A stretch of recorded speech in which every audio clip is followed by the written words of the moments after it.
कैसे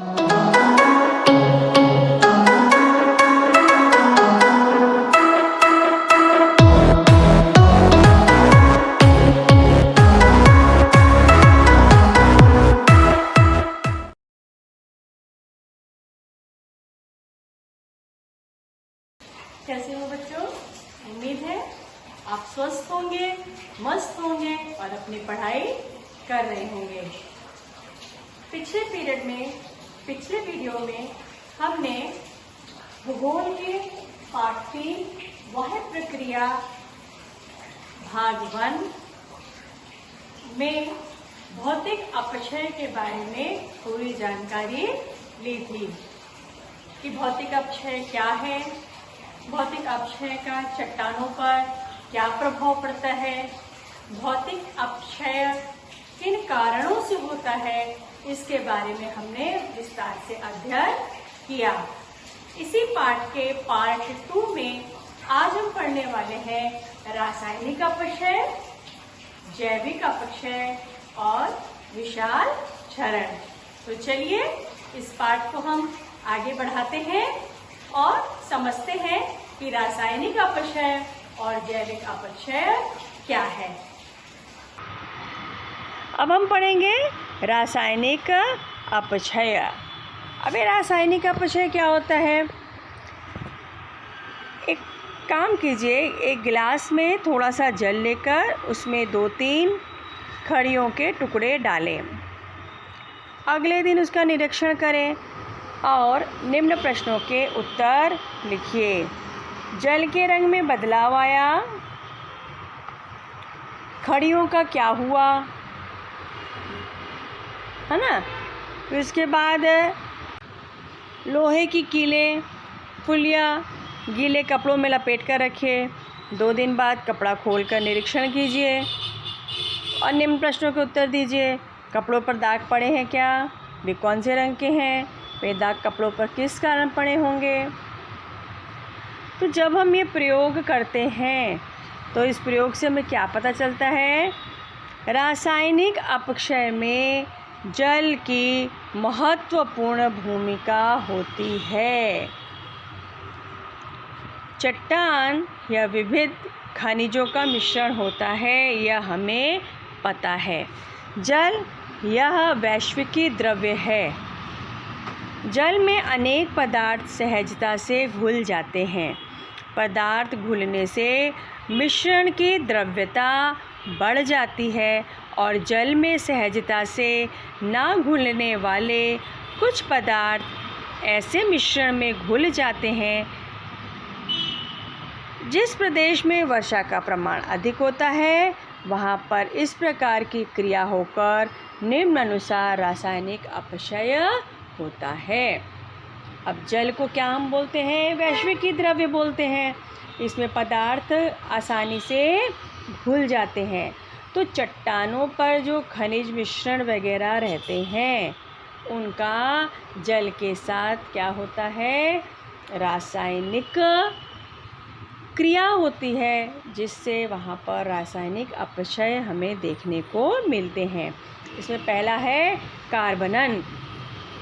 वर्षा का जल बादलों से भूमि पर आने तक वातावरण विचरण करता रहता है, ये तो अपने को पता ही है। उस समय उसमें कार्बन डाइऑक्साइड वायु कुछ मात्रा में घुल जाती है। इससे हल्का कार्बाम्ल तैयार होता है। ऐसे अम्ल में चूने के पत्थर जैसे पदार्थ सहज घुल जाते हैं। जल और कार्बन डाइऑक्साइड मिलकर बनता है कार्बोनिक अम्ल।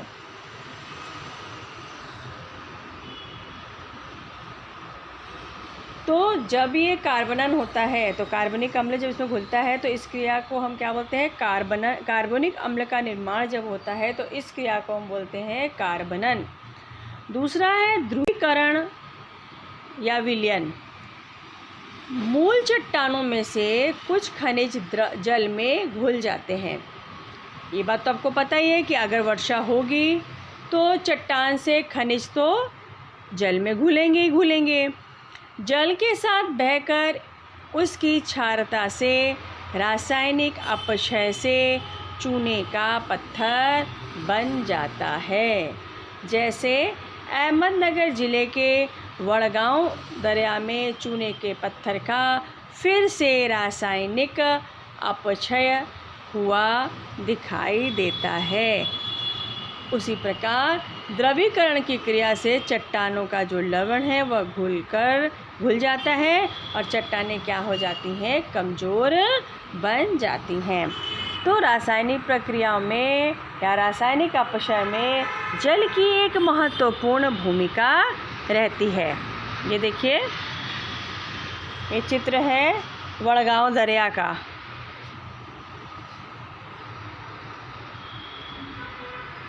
आगे हम पढ़ते हैं भस्मीकरण। अभी भस्मीकरण क्या होता है, ये एग्जाम्पल तो हमें अक्सर घरों में भी दिखाई देता है। जिन चट्टानों में लौह खनिज होते हैं उन चट्टानों पर यह क्रिया अधिक होती है। अधिक क्या होती है, उन चट्टानों पर यह क्रिया होती है। चट्टानों के लौह का जल से संपर्क होने पर लौह और ऑक्सीजन में रासायनिक क्रिया हो जाती है। लौह पर जंग आती है, लौह मतलब लोहा। उसी कारण चट्टानों पर कत्थई रंग की परतें तैयार हो जाती हैं। तो लौह और ऑक्सीजन में रासायनिक क्रिया होती है, जिससे लोहे की चीज़ें जब बाहर पड़ी रहती हैं तो साधारण भी हम घर में देखते हैं, उन पर क्या लग जाता है, जंग लग जाता है। तो आपने गीले कपड़ों में कीले रखे थे, उससे यह क्रिया आपकी समझ में आ गई होगी। ऐसी ही क्रिया अधिक वर्षा वाले प्रदेशों में चट्टानों के साथ होती है। चित्र देखिए,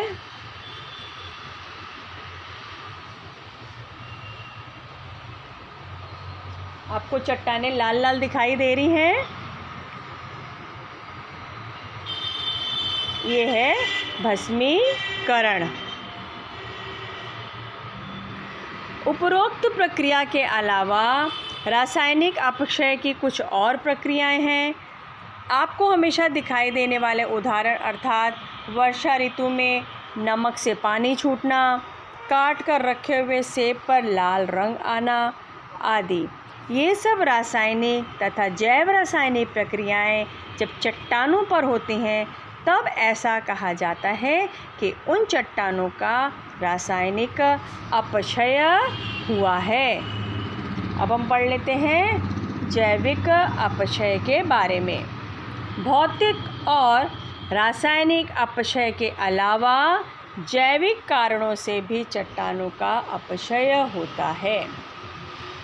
आपने बहुत बार ऐतिहासिक किलों को भेंट दी होंगी। किले के बुर्ज पर बढ़े हुए वृक्षों को देखा होगा। आपने उस जगह वृक्षों की जड़ें गहराई में जाकर बुर्ज के पत्थरों को अलग होते हुए देखे होंगे। वृक्षों की जड़ें बढ़ने से पत्थरों के कणों में तनाव निर्माण होता है और पत्थर टूटने लगते हैं। ऐसा घरों में भी होता है। जिन घरों की दीवारों के पास में आपने देखा होगा बड़े बड़े वृक्ष रहते हैं, तो उनकी जब जड़ें धीरे धीरे फैलती हैं अंदर ही अंदर, तो जो दीवारें रहती हैं उनमें क्या पड़ने लगती है, दरारें पड़ने लगती हैं। तो सेम क्रिया चट्टानों के साथ भी होती है कि जब बड़े बड़े वृक्षों की जड़ें गहराई तक जाती हैं तो पत्थर क्या होते हैं, एक दूसरे से अलग अलग दिखाई देने लगते हैं। चित्र देखिए, चित्र 3.8। ये इतनी बड़ी एक बिल्डिंग है और पेड़ की आप जड़ देखिए जैसे जैसे बढ़ रही है, तो चट्टानों के बीच में किसका निर्माण हो रहा है, दरारों का निर्माण हो रहा है।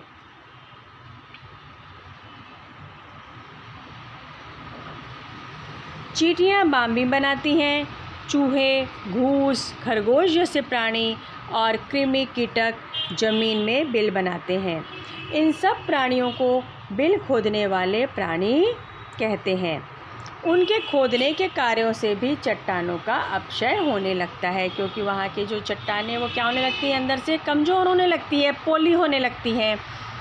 इसके अलावा बहुत बार चट्टानों पर शैवाल, काई, पत्थर फूल आदि वनस्पतियाँ बढ़ती हैं, उससे भी चट्टानों का अपक्षय होता है।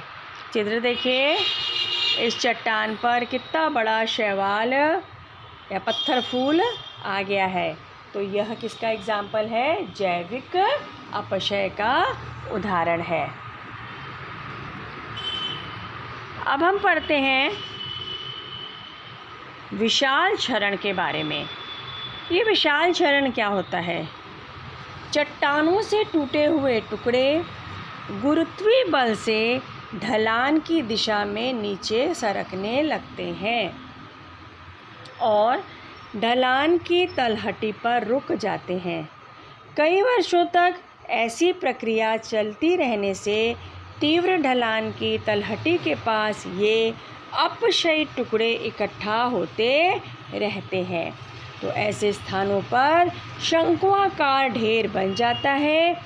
अपक्षय प्रक्रिया में अलग हुए कणों की हलचलें केवल गुरुत्वीय बल द्वारा होती है।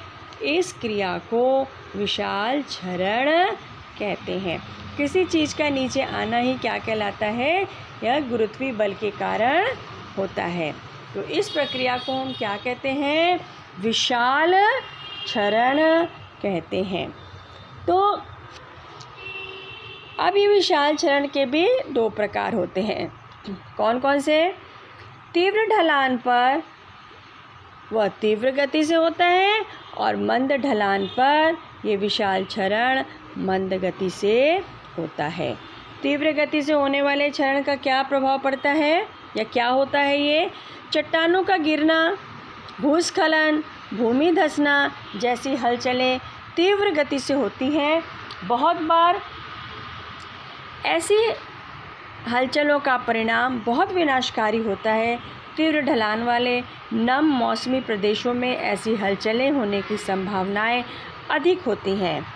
अपक्षयित पदार्थों की ढलानों पर बड़ी बड़ी परतें तैयार होती हैं। ऐसे प्रदेशों में वर्षा होने पर जल अपक्षयित पदार्थों में रिसने से पदार्थों का वजन क्या हो जाता है? बढ़ जाता है। परिणाम स्वरूप ऐसे अपक्षयित पदार्थ तीव्र गति से ढलान की दिशा में खिसकते हैं और बड़ी मात्रा में पदार्थ नीचे गिर जाते हैं। जब चट्टानें गिरती हैं, आपने देखा होगा कि जब भूकंप आता है, आंतरिक हलचलें जब होती हैं तो बड़ी बड़ी चट्टानें क्या होती हैं? हिलती हैं, टूटती हैं। तो इसी प्रकार जब तीव्र गति से क्षरण होता है, तीव्र गति वाला जब क्षरण होता है तो उसमें चट्टानें क्या होती हैं? नीचे की तरफ गिरने लगती हैं। जो अपक्षयित पदार्थ होता है वो ढलान की दिशा में खिसकता है। जैसे पुणे जिले में माणीव गांव पर चट्टानों के भूस्खलन की दुर्घटना। अनेक बार पदार्थ नीचे खिसकने के अलावा अपनी जगह पर ही क्या हो जाते हैं? धंस जाते हैं, जिसे भूमि का धंसना या भूमि अवपात कहते हैं। चित्र देखिए,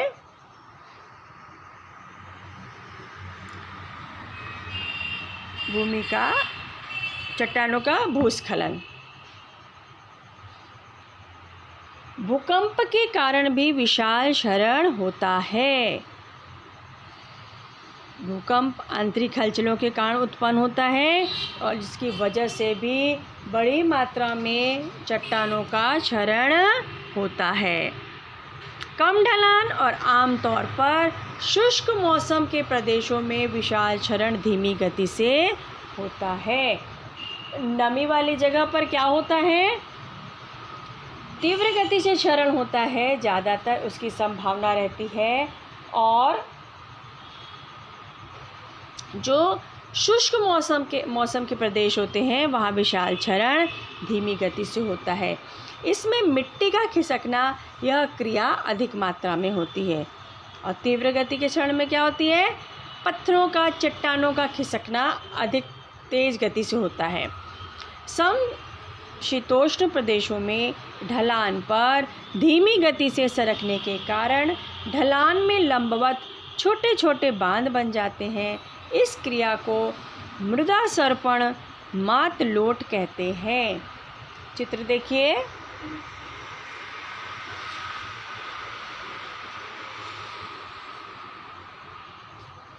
ये है मृदा सर्पण मात लोट का चित्र।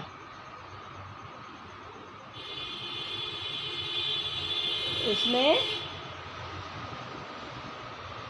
ढलान में लंबवत छोटे छोटे क्या बन गए हैं, बांधों का निर्माण हो जाता है।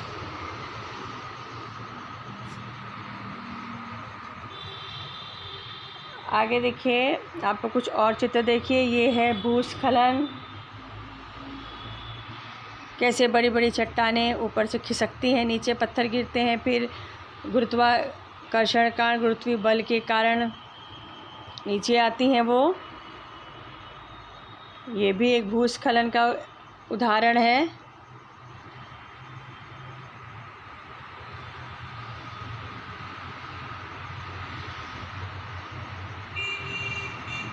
खनन अपक्षरण, अपक्षरण और विशाल क्षरण के समान भूक्षरण यह भी बाह्य प्रक्रिया है। क्षरण यह विविध कारकों के द्वारा होता है।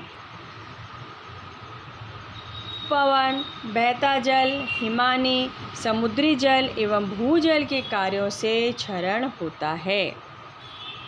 भूक्षरण के कारक एवं उनसे बने भूरूपों का अध्ययन हम अगले पाठ में करेंगे। उम्मीद है आपको रासायनिक अपक्षय, जैविक अपक्षय, विशाल क्षरण अच्छे से समझ में आ गया होगा। अगले वीडियो में हम इस पाठ से संबंधित प्रश्नोत्तर को